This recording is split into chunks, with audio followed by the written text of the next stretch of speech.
más noticias en el mundo. Ecuador. Hola, gracias. Buenas noches. Soy Freddy Barros y desde Quito, Ecuador, les estaré presentando las noticias más importantes que ocurran en el país. Hoy, en El Mejor Oficio, nos acompaña Freddy Barros, un periodista de trayectoria que ha pasado por medios como Teleamazonas, Ecuavisa y de corresponsal de la cadena de televisión Univisión. Por el terremoto y también las conexiones telefónicas son muy difíciles de realizarse acá. Amigos, bienvenidos sean ustedes una vez más al programa El Mejor Oficio, donde siempre retractamos la vida de los mejores periodistas durante su trayectoria y cómo es que ellos aman este oficio. Esta mañana me acompaña Freddy Barros de Ecuavisa y también corresponsal de Univisión. Bienvenido, Freddy. Gracias, Camila. Un gusto estar con ustedes aquí compartiendo estas experiencias a lo largo de la vida periodística con ustedes que están iniciando este camino muy precioso que es la comunicación. ¿Por qué crees tú que el periodismo es el mejor oficio, tal cual llamado? Yo creo que te permite conocer de todo. Te enriquece porque conoces personas, puedes conocer al indigente de una calle, a una persona pobre, como puedes conocer al rico, al empresario, a la autoridad, al poder, y te permite hacer ese nexo de comunicación entre unos y otros. Te permite vivir experiencias o ir a sitios que un ciudadano común no podría llegar, no podría acceder. Entonces creo que eso es lo bonito que hace de este un oficio único, interesante, muy sacrificado, pero que siempre te llena de recompensas. Si Freddy Barros no fuera periodista, ¿qué otra profesión hubiera escogido en su camino? Uy, la verdad que a mí algo que siempre me gustó fue la diplomacia política internacional. Creo que si es que no hubiese sido político, ahorita estaría en alguna embajada o algo parecido. ¿Político corrupto o no corrupto? No creo que hay que generalizar tampoco, ¿no? La política es buena en la medida de que permite la administración de un país, de una sociedad, de una institución. El hecho es que lamentablemente hemos visto casos que se prostituyó la política, ¿no? Y se convirtió en politiquería, en populismo, y eso es lo malo. Pero la política per se es buena, ¿no? O sea, funciona, debe funcionar. ¿Cómo empezaste en esto del periodismo? ¿En qué momento supiste que querías ejercer esta profesión? ¿Siempre fue desde niño o cómo sí, lo hacías? Desde pequeño, desde que era niño recuerdo yo que me gustaba la televisión, me gustaba la radio. Muy pequeñito veía los noticieros, entonces me sentaba, estaba viendo las noticias. Siempre me llamó la atención y cuando era niño me ponía a jugar, que yo tenía mi canal de televisión, mi radio, y jugaba esas cosas. Y luego ya en el colegio igual comenzó a salir esa vena periodística. Estuve en el club de periodismo de mi colegio, creamos una pequeña revista ahí y ese fue el inicio. Cuando tuve que escoger una carrera, yo directamente fui a comunicación social. Entonces no tuve problema ni conflicto en decidirme por qué me gustaba. El primer medio de comunicación grande que has trabajado ha sido Ecuavisa. ¿Cuáles han sido esas coberturas que Ecuavisa te ha mandado a hacer y tú realmente has dicho, esto es lo que quiero hacer por el resto de mi vida? En Ecuavisa como televisión, pero en radio estuve en otro medio también que es grande e importante, que es Radio Quito, Ecuador Radio, y empecé yo haciendo radio. De hecho, una de mis primeras experiencias fue ser locutor comercial. Me contrataron exclusivamente como locutor comercial para una vuelta ciclística, automovilística, que necesitaban gente adicional que vaya a los diferentes puntos de las transmisiones y necesitaban gente. Entonces yo era un estudiante y me llamaron y ahí comencé. Luego ya me quedé en esa misma radio que era Emisoras Gran Colombia, que hoy ya no existe, se transformó en Radio Caravana, y ahí inicié mis pinitos periodísticos en noticias. Fui locutor, reportero, luego pasé a Radio Democracia, a EXA, con Gonzalo Rosero, ahí también hice noticias, luego di el salto a Radio Quito, y de Radio Quito sí Ecuavisa. En Ecuavisa, claro, es la mayor experiencia y trayectoria que he tenido, porque inicié ahí en el año 2000, hasta el 2013, ahí hubo una pausa, pasé a otro medio que es Canela, y volví a Ecuavisa en el 2016, poco después del terremoto, abril, y yo volví a mayo a Ecuavisa. Me comentabas un poco que empezaste en el periodismo en el 96, prácticamente en el año en el que nosotros nacimos. ¿Cómo era el periodismo en ese tiempo y en qué se diferencia el periodismo de ahora? Ha cambiado sobre todo en la parte tecnológica.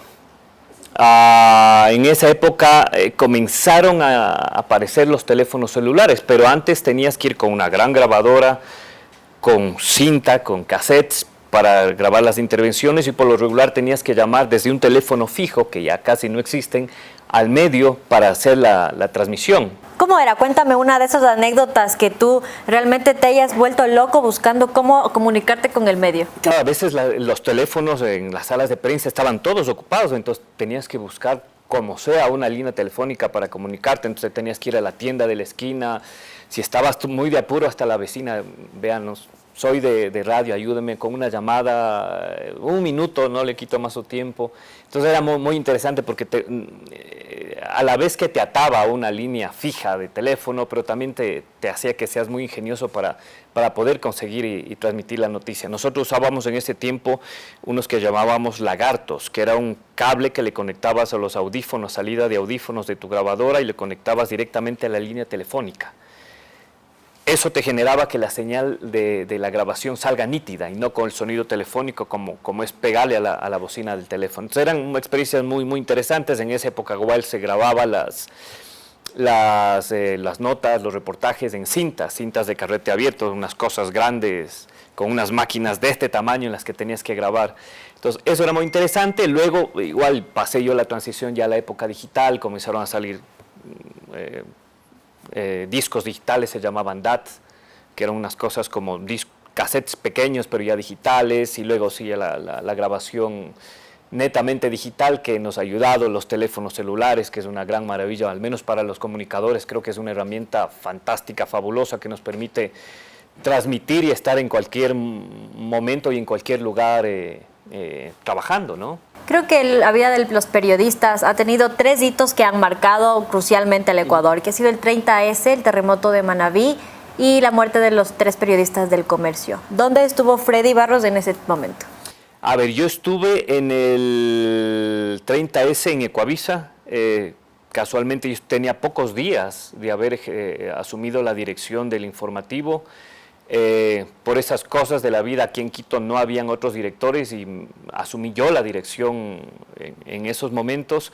Fue un reto muy importante porque era la primera vez que estaba solo al mando de un hecho tan importante que era inédito, o al menos en los 30 años, 40 años de democracia no se había visto. Entonces fue interesante, estuve ahí.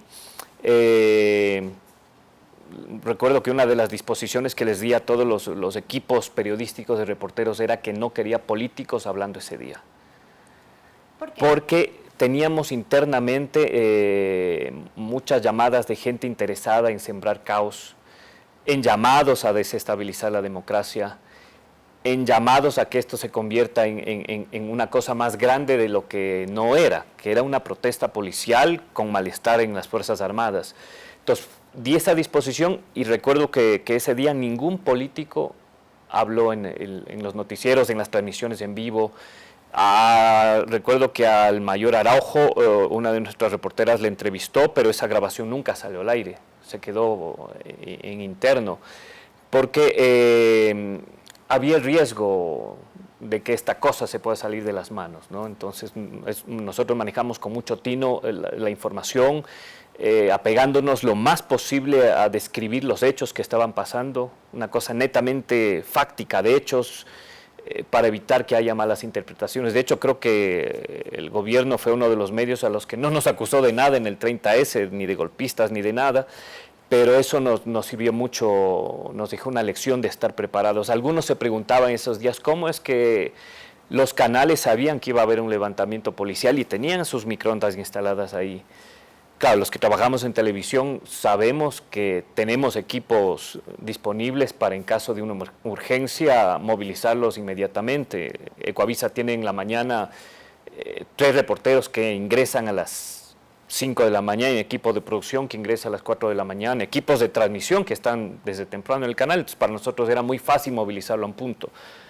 En la mañana dijeron que había una protesta en el regimiento Quito y se mandó al equipo inmediatamente para allá la cobertura. Entonces, en un momento quisieron hacer ver de que todo estaba planificado y que a nosotros nos dijeron que va a haber esta protesta y que por eso teníamos todo listo, pero no es así. cosa de reaccionar al hecho noticioso. Me preguntabas también del terremoto. Estuve yo en Canela, pero me desplacé a la zona del terremoto como corresponsal de Univisión. Estuve en la zona de Puerto Viejo, algo de Manta. Otro equipo vino desde Colombia, corresponsales de Univisión, para apoyar el trabajo. Ese equipo, en cambio, estuvo por la zona de Pedernales, y esa también fue una experiencia muy impactante, muy fuerte. Te comenté extra micrófonos que yo viví unos 4 o 5 meses en Manabí, cuando se instaló la Asamblea Constituyente en el año 2007, y nos hospedábamos en un hotel. Y cuando llegué a Manta, pasé obviamente por el hotel en donde nosotros nos hospedábamos, y vi que estaba todo el primer piso colapsado y todo lo demás del edificio sobre una primera planta que desapareció, el edificio partido a la mitad, y la dueña del hotel que nos atendió, que nos recibía, falleció. Entonces creo que esa es una cosa que te golpea mucho, porque estuvo algo cerca, y te preguntabas, ¿y qué pasaba si es que el terremoto era cuando uno estaba ahí desayunando, cenando? Entonces eso fue un golpe duro, y claro, y ver todo eso también, una zona de guerra, ¿no? Impresionante, Puerto Viejo, todo el centro destruido, pero periodísticamente muy enriquecedor, ¿no? Muy enriquecedor el hecho de buscar historias. En Univisión, la escuela norteamericana es mucho de buscar historias, de buscar personajes, de buscar un lado diferente de la noticia, hacerla más humana. Entonces eso me sirvió mucho, porque allá encontré algunas historias, el de un señor que fabricaba pancitos de dulce. Su negocio se les resultó afectado, pero él decidió, con lo poco que tenía, comenzar a fabricar estos pancitos de dulce, y fue hasta uno de los albergues y comenzó a entregarlos. Son historias que te llenan de que en medio de la desgracia siempre hay esperanza y hay gente que sale adelante. Entonces fue una experiencia muy buena, enriquecedora, a pesar de lo malo, del impacto de la destrucción que hubo. Y el último tema de los colegas de periodistas de Diario El Comercio, igual yo estaba acá en la dirección del noticiero acá en Quito. Yo soy director de emisión de Ecuavisa, en esa época era del noticiero de mediodía, ahora soy de mediodía y de 19 horas. Y claro, fue muy impactante, porque era un hecho inédito para el periodismo que haya 3 colegas que estén secuestrados, que no se tenga información clara, que las versiones sean muy contradictorias, que haya versiones que llegaron primero desde Colombia, y tú acá ni siquiera las autoridades te lo decían, y tenías que buscar o abstenerte de transmitir la información si es que no estaba completamente verificada. A nosotros nos llegaron varias informaciones, incluso ya cuando comenzaron a circular las fotos del asesinato, de que estaban muertos. Igual, como medio nos abstuvimos de informarlo, de publicarlo, por respeto a los familiares, y también porque no había una claridad con relación al tema, ¿no? Hubo un velo que se colocó delante de esa situación, y para los medios fue, claro, todo un reto manejarse con equilibrio, para no afectar la situación de unos secuestrados. Cualquier cosa que podías decir o hacer podía afectarlos. Entonces fue muy impactante, un golpe, creo que para todos, porque te ponías a conversar con los demás compañeros que estuvieron en esa zona, y no fueron a los únicos que les ofrecieron supuestamente cruzar del otro lado, que les tenían una información muy interesante con el Watch y todo. A uno de nuestros reporteros, luego él nos contó, dijo, no, a mí sí me propusieron, se acercaron gente y dijeron, vamos, del otro lado hay una información muy importante, vamos, les guiamos. Y claro, él dijo, no, o sea, no me muevo. Entonces, claro, fue una cosa muy que querían capturar a algún periodista. Eso parece que se notó desde un principio, y el momento, claro, que los colegas de Diario El Comercio accedieron a la zona de Mataje, a ellos vieron la oportunidad y los abordaron, de lo que se sabe, con armas, todo, y los secuestraron, ¿no? Nosotros habíamos preparado, ya habíamos dicho que tú vas a venir a nuestro programa, que Freddy Barros iba a estar presente. Entonces anunciamos en el Twitter qué le gustaría a la gente saber de ti, preguntar sobre ti. Y vamos a ver qué fue lo que nos respondieron. Ahora, por favor. Tenemos primero, mejor y peor experiencia laboral. A ver, la peor, por el hecho del peligro y que no me di el peligro, creo que fue cuando hubo la explosión de la brindada Galápagos en el 2003, si no estoy mal. Carlos Gijón, que era nuestro director en esa época, me dijo: Freddy, te vas a la explosión. Muy bien, con Hernán Higuera. Los dos reporteros nos distribuimos, tú a dónde te vas, tú a dónde te vas. Hernán dijo: yo me voy al tema de los heridos, muertos, fallecidos, de hospitales, todo. Y yo, como sea, me trato de meter a la brigada blindada. Bueno, entonces esa era nuestra consigna. No había cómo ingresar a la brigada, estaba con un cerco militar, pero en ese momento justo apareció un convoy. Pues al camarógrafo, que por cosas de la vida es Mauro Cerón, que trabaja ahora con ustedes, estaba conmigo también ahí. Y bueno, métete en medio del convoy. Y en medio del convoy, la camioneta, el camión militar, ingresamos a la vía principal de la brigada.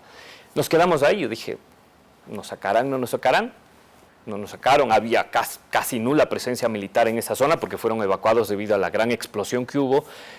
Y en eso que estábamos ahí intentando ver qué hacíamos, se nos acercó un joven, un muchacho, con el pelo muy corto, nos dijo: ¿quieren ingresar a la brigada? Le dije: pues no hay cómo, le digo. Me dice: no, es que yo conozco un sitio por el que podemos subir. Con el camarógrafo nos quedamos viendo, le digo: ¿será? ¿No será? Bueno, vamos. Entonces, la cosa es que nos comenzó a llevar por un pasaje, por un sitio medio alejado. Dije: no, creo que nos van a robar, ¿verdad? Pero bueno, la cosa es que dijo: no, tranquilos, ¿verdad? De aquí tienen que subir ese muro. Trepar el muro. Bueno, nos trepamos el muro y en efecto ingresamos a la brigada. Avanzamos, llegamos a toda la zona de destrucción, el casino en medio del fuego, todo destruido, las habitaciones de los soldados abandonadas, destruidas, habían dejado equipos de comunicaciones, fusiles, o sea, fue una evacuación inmediata. Y en esas cosas yo me acerco a un sitio que se veía el fuego al fondo. Yo vi una cosa en el piso y la cogí. Entonces le digo a este muchacho, que había sido conscripto, entonces sabía todo, entonces le muestro esto. Le digo: oiga, ¿y esto qué es? Él salió corriendo despavorido. Me dijo: deje eso ahí, eso puede explotar, es una granada. Entonces yo con la granada me quedé helado. Entonces yo en principio iba a lanzarlo, pero lo que uno ve cuando es niño, se me vino a la mente la imagen del coyote cuando lanza la granada ACME y le explota.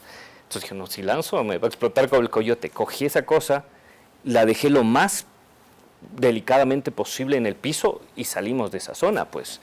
Claro, y luego ya que al día siguiente se pudo ingresar, nos dimos cuenta que nosotros habíamos ingresado a la zona cero, al punto donde se inició la explosión. Claro, y ese momento, o sea, no medimos el riesgo de que podíamos haber pisado algún artefacto explosivo, de que algo nos podía explotar y matarnos. Riesgoso, el periodista se arriesga. Esa fue una de las cosas más riesgosas. Ahora lo cuento con más tranquilidad, pero en ese momento estábamos asustados. Y otra en la que sí tuvimos miedo fue cuando fuimos a Colombia a una cobertura de un falso positivo. Falso positivos son aquellos que los visten como que fueran guerrilleros. Nos llegó el caso de un ecuatoriano que resultó herido porque los militares colombianos le atacaron. Él trabajaba del lado colombiano en plantaciones de maíz, decían ellos, pero obviamente allá es la coca lo que se planta. Entonces, bueno, llegamos al Lago Agrio para buscarlo, conversamos preguntando por el muchacho. Después de tantas averiguaciones logramos dar con él. En efecto, tenía un disparo de fusil en el hombro. Él nos contó que a los demás, en efecto, los mataron de ecuatorianos. A un ecuatoriano lo mataron de allá y dijeron que eran guerrilleros. Él logró huir, se lanzó al río, le dieron el disparo y logró sobrevivir. Entonces ahí nos contó, le digo: ¿y dónde pasó esto? Me dice: no, verá usted, en Puerto Mestanza se llama esto, que esto es del Lago Agrio, unas 2-3 horas más hacia adentro. Dice: no, es fácil, usted llega al puente San Miguel, cruza, camina, llega a la plantación, llega a las maticas de coca y ahí está la cabañita donde los mataron. Digo, ¿es fácil? Dice, no, no se van a perder. Bueno, en efecto. Y se arriesgó a ir. Entonces nos fuimos, alquilamos una lanchita para cruzar. Cuando estábamos cruzando, viene otra lancha y el lanchero nos dice, la señora que viene allá es hermana del fallecido, del ecuatoriano. Entonces, en medio del río, paramos de la otra lancha, le conversé, le dijimos a la señora que vamos de Coavisa, que estamos documentando, reportando este incidente y que si es que nos puede acompañar al sitio donde fue el ataque. Pues, en efecto, nos acompañó, llegamos a la cabañita donde estaban, nos explicaron que ahí murió, que lo mataron, que dijeron que eran guerrilleros de las FARC, pero que no eran, que eran humildes campesinos, agricultores. Bueno, estábamos ya acabando de hacer las entrevistas. Cuando era un sitio descampado, el camarógrafo estaba grabando y haciendo la entrevista, yo vi que del fondo salieron hombres armados, apuntándonos con fusiles, que nos dijeron, bajen la cámara, bajen la cámara. Entonces, claro, tú no sabes, son guerrilleros, paramilitares o soldados. Entonces, no sé por qué yo le dije al camarógrafo, son militares, baja la cámara. Entonces, claro, él instintivamente se regresó a mirar quién llegaba con la cámara. Baja la cámara. Bajó la cámara, él nunca dejó de grabar. Todo estaba grabado. Claro, y en efecto eran de una brigada móvil antinarcóticos. Nos retuvieron. Nos preguntaron que quiénes son nuestros contactos en la guerrilla, que qué hacíamos ahí, que por qué estábamos ahí, que qué hacíamos, que qué... Les contamos que estamos trabajando ese tema, igual de la erradicación de la droga. Bueno, pero nos tuvieron como 2 horas, nos separaron al camarógrafo, al asistente, a mí y a un corresponsal. Nos separaron y cada uno nos hacían preguntas. Ah, usted vive en Quito, ¿y cómo es Quito? ¿Y cómo trabaja? Y sacándote un montón de información. Y siempre la pregunta era, ¿y cuál es su contacto con la guerrilla? Entonces, no, nosotros no tenemos contacto con la guerrilla. Y al final, ¿cómo salieron libres? Después de casi 2 horas y que tú escuchabas de fondo los disparos de combate, porque esa era una zona de combate entre la guerrilla y los militares, nos dijeron, no, ustedes van detenidos. Ustedes van detenidos y a ustedes viene un helicóptero para llevarlos. Esperando, y luego ellos hubo un momento que comenzaron a hablar en clave por la radio. Yo dije, aquí creo que nos van a hacer algo. Hasta aquí llegamos, dirán que fue la guerrilla la que nos mató, porque eso les convenía hacer aparecer. Y ahí yo era muy tranquilo para que los compañeros no se desesperen, pero yo por dentro pensé que dije, aquí nos van a matar. Yo hasta aquí llegué yo y nada más. Pero luego de eso, de fondo en efecto, comenzamos a escuchar un helicóptero. Un helicóptero y mandaron un Black Hawk para que nos saque de esa zona y en efecto nos lleve a otro punto. Ahí bajó un coronel, yo le dije, ¿a dónde nos llevan? Entonces, bueno, ahí nos explicaron, ¿no?, que ustedes van al San Miguel, al puente sobre el río San Miguel, a ustedes los van a deportar. Entonces digo, ¿deportar por qué? Si acá podemos ingresar libremente con cédula, ¿no? A ustedes los van a deportar. Bueno, la cosa es que nos tuvieron ahí incomunicados como unas 10 horas. 10 horas, el sitio del DAS ahí en la frontera era un container adecuado como oficina. Y un momento yo decía, bueno, ¿qué va a pasar con nosotros?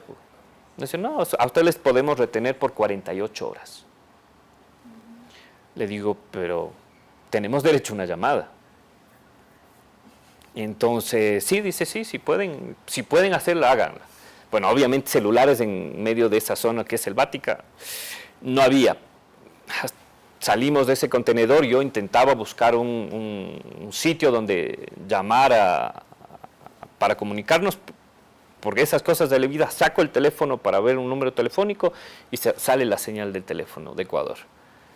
Entonces logré llamar acá al Ecuador y bueno, ahí se activó todo al ministerio, a la coordinadora del noticiero a decirle... Entonces, si le iban a matar, ¿por qué no llamó a esposa, mamá, a despedirse? El momento en que estábamos en la selva no había señal de nada, porque nosotros estábamos en una zona absolutamente selvática. Entonces, ahí no había señal de absolutamente nada. El momento que ya llegó la señal del teléfono fue en el puente del río San Miguel, que ya es un cruce fronterizo en que hay más comunicaciones, y ahí nos dijeron que nos iban a deportar o mantenernos detenidos. Entonces ahí fue cuando mi reacción, bueno, no quería preocuparles a la familia tampoco, entonces yo no les avisé nada. Entonces, pero sí al canal decir, oigan, estamos retenidos, nos tienen acá el DAS y dicen que nos van a deportar, pero que nos pueden tener por 48 horas detenidos.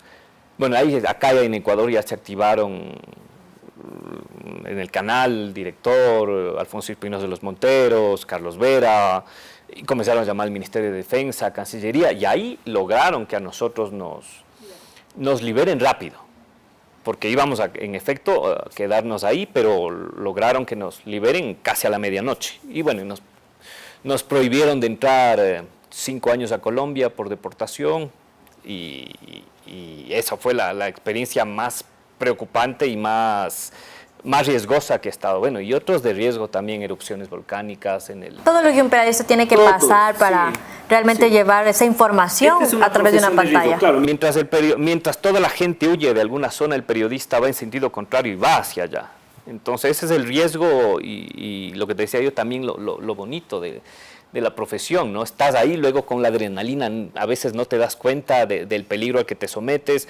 Cuando hubo la erupción del volcán Reventador también llegamos hasta un punto, no había cómo cruzar y solo se veía como que era tierra que había caído. Y era la lava, ¿no? Entre tierra, lodo, y solo se veían unas huellitas ahí de alguien que había cruzado.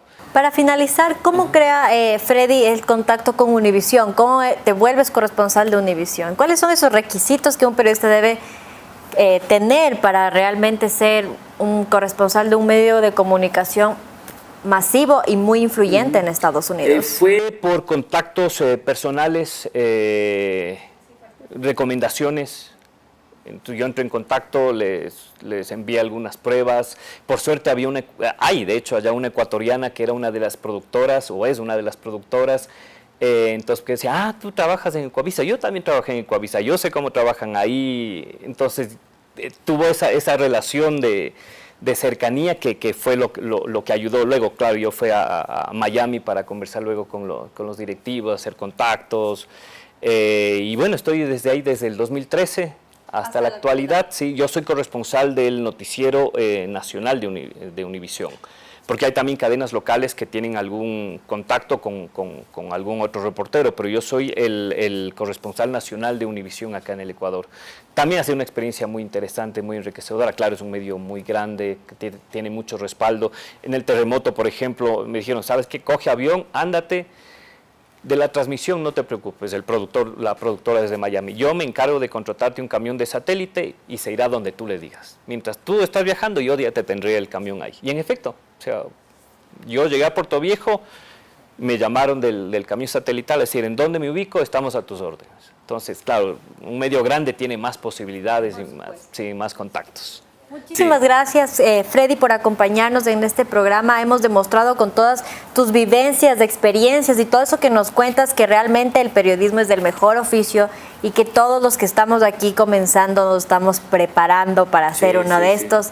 Entonces, primero, ahora te queremos hacer la entrega de un diploma por haber venido a nuestro... Superé la prueba. Exactamente, por haber venido a nuestro programa. Por favor, producción, si me ayuda con el diploma.